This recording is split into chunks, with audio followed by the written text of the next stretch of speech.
Sébastien Boussois, alors on va évidemment revenir sur le déplacement à venir à Ramallah, mais concernant ces normalisations des relations, aujourd'hui, ce n'est plus la priorité de personne.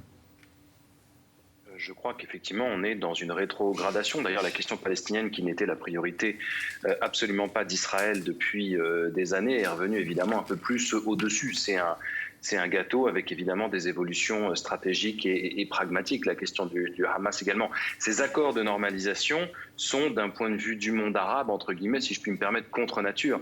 Ils sont évidemment de l'intérêt majeur des pays qui l'ont signé, que ce soit les Émirats ou que ce soit le Maroc, en particulier les Émirats, puisque c'était ce sort de projet de réalisation, en tout cas pour Mohamed Ben Zayed, le président de la Confédération.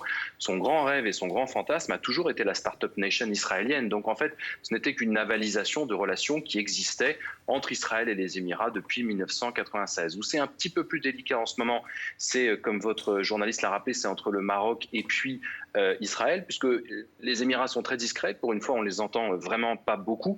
Mais par contre, pour le Maroc, c'est plus compliqué parce que les manifestations pro-palestiniennes ont poussé l'ensemble de la délégation israélienne qui avait ouvert cette ambassade à quitter le territoire marocain il y a quelques jours. Donc les accords, évidemment, sont existants. Mais en tout cas, la discrétion des pays qui sont partie prenante, elle est relative.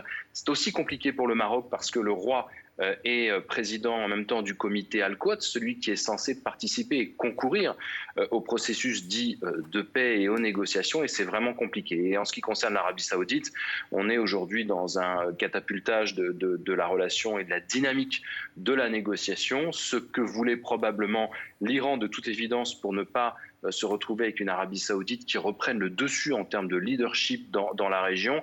Et là, évidemment, la situation comme la réaction israélienne et la surréaction à l'égard des civils palestiniens joue évidemment contre Israël et contre cette normalisation avec l'Arabie Saoudite qui, je le dis et n'ai de cesse de le répéter, représente le phare, entre guillemets, du monde musulman actuellement, depuis que l'Égypte a perdu en prestige et en vigueur depuis la signature de son accord de paix avec Israël, justement en 1977.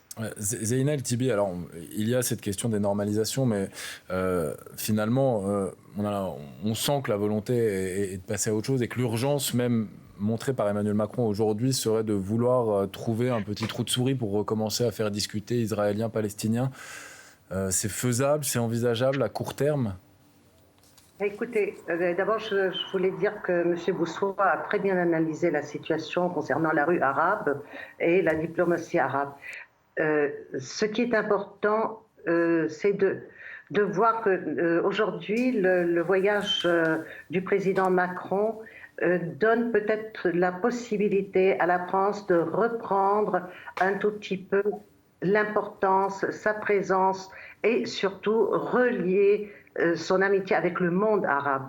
Il a une mission très importante aujourd'hui. Il y a une attente de la part de la rue et de la diplomatie arabe, une attente vis-à-vis de la France, une France qu'on a toujours appréciée, qui a toujours été du côté de la raison et de la sagesse.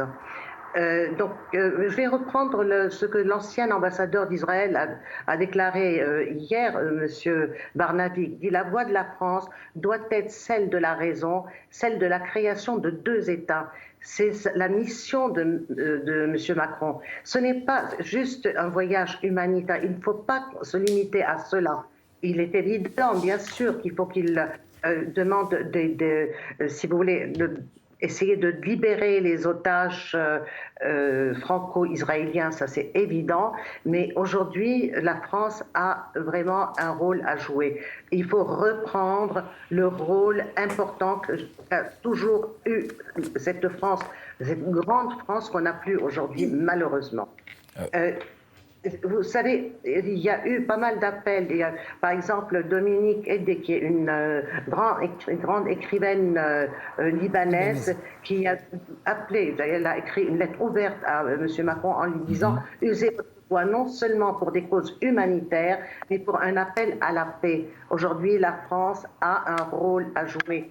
Il ne faut pas seulement non plus dénoncer ce que Hamas a fait le 7 octobre, il faut dénoncer les bombardements israéliens contre la population à Gaza et ailleurs, les colonies sauvages, tout ce qui se passe, dénoncer tout ce que Israël n'a jamais respecté les résolutions de l'ONU. Aujourd'hui, le rôle de Macron est de rappeler tout cela pour pouvoir aboutir à la paix. La population arabe ne demande que cela, la paix. Comme la population, comme les Israéliens, tous demandent la paix. Aude Soufi Burridge, peut-être parce qu'elle est intéressante.